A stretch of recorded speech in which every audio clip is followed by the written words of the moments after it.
Salut Julo, on se trouve sur le circuit de Carole et tu viens de poster un super chrono, félicitations déjà. Merci, ouais, c'était un beau chrono, content. C'est ce que je ressentais possible hier et je l'ai fait aujourd'hui. Alors on sait que c'est la piste d'entraînement du GMT, mais toi tu connais pas si bien que ça le circuit de Carole. C'était quoi ton chrono de référence et quand est-ce que tu étais venu la dernière fois? J'ai roulé en 00.1 l'année dernière, on a fait une journée avant de partir sur la course 3 jours après. Donc voilà, c'était pas prendre le plus de risques. Aujourd'hui c'était un peu différent, on a essayé de mettre plus de rythme et on a plus de temps avant la prochaine course et c'est surtout un entraînement pour pouvoir se remettre dans le bain, donc c'était parfait. Et ça a été que du 59 et 58,9 à la fin. Mais globalement, mon rythme a vraiment évolué et on a progressé, donc c'est cool. Et qu'est-ce que tu penses de ce circuit-là? Parce que c'est vrai qu'il est un peu décrié par certains pilotes, surtout de haut niveau. On le trouve petit, mais finalement, il est petit et costaud. Et il est petit et costaud. J'étais pas un adepte parce que c'est vrai que ça n'a rien à voir avec nos circuits de championnat du monde. Et ma dernière fois ici, c'était 2004 avec une 125 4 temps, donc on prenait 100 dans le bout droit. Là, c'est pas la même. Et c'est vrai que tu n'as pas trop le droit à l'erreur. Et quand on va chercher des chronos comme ça, bah voilà, on prend un petit risque en plus. Il faut faire attention aux vibreurs. C'est de la moto. J'avais ma moto, des freinages, des accélérations, des glisses. J'avais tout pour m'amuser et j'ai réussi. Je suis content. J'ai vraiment profité de ces 3 journées au maximum. Et pour moi, c'est positif. Et voilà, j'aurais fait une erreur de ne pas venir et je suis hyper content. C'est vrai que le chrono c'est un bonus en fait, mais tu es venu là avant tout pour travailler pour la reprise. Comment ça se profile? Ah ouais, c'était un bon exercice pour notre saison parce que finalement 3 jours, voilà, il fallait étaler, mais il y avait une grosse pression, beaucoup de journalistes et de gens qui nous attendaient au tournant.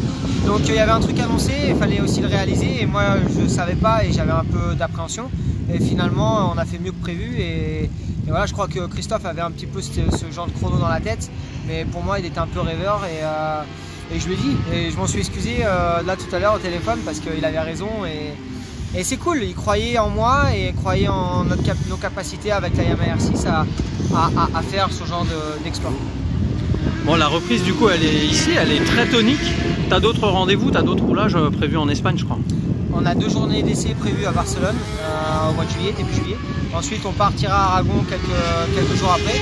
Donc on a 4 journées d'essai prévues sur des circuits du championnat et la bonne mise en route, j'espère que ça sera bénéfique pour nous pour ces tests. Est-ce qu'on peut revenir aussi rapidement sur le confinement? Comment ça s'est passé? On sait que tu es en famille, tu as une petite fille, tu as pu en profiter, mais est-ce que c'était pas trop frustrant? Ouais, non, ça a été frustrant aussi pour tout le monde, du stress pour tout le monde en général. C'était quand même une période, de folie et qui faisait très peur. J'ai pris ça au sérieux et voilà, j'étais quand même content d'être avec ma fille et ma chérie. On a passé 3 mois ensemble et ça a permis de voir grandir notre petite ensemble. Et voilà, c'est du positif, il faut aussi trouver le positif là-dedans. J'en ai trouvé plein, je me suis entraîné comme une bête. J'ai essayé de profiter au maximum de ce temps libre et je pense en ressortir plus fort, donc c'est plutôt cool. J'ai pas encore revu ma famille n'a pas encore vu la petite. Donc voilà, c'est le plus tôt possible. Et un dernier mot aussi, parce que tu n'étais pas le seul pilote Yamaha sur la piste aujourd'hui. Bon, il y avait Tom Pages qui a roulé avec toi hier, il y avait Adrien Bonvederen qui est arrivé aujourd'hui. Est-ce que tu as pu leur montrer des trages ou est-ce qu'ils sont vraiment trop à l'arrêt?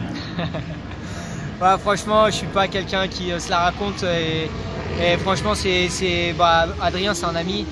Tom, c'est un mec super abordable et super gentil. Et je suis pas là pour les dégoûter parce que je sais très bien qu'ils ont un niveau autre sur une autre discipline. Je respecte vraiment ce genre de personnes.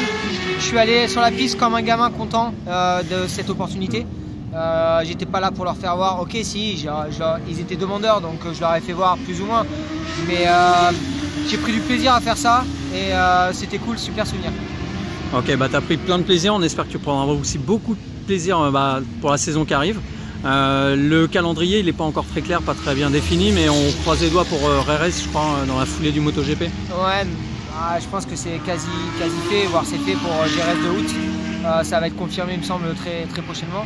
Et ensuite il paraît qu'on enchaîne direct avec Portimao et on irait fin août à Aragon, donc ça va enchaîner. Et il se peut aussi que vous fassiez peut-être 2 courses par week-end.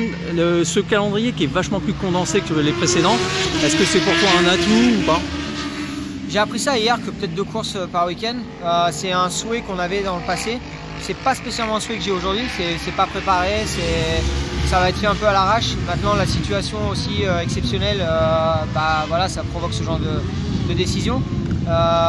S'ils le prennent, c'est qu'il y a une raison. Maintenant, je pense que mettre trop de courses pas prévues, c'est pas non plus peut-être la solution.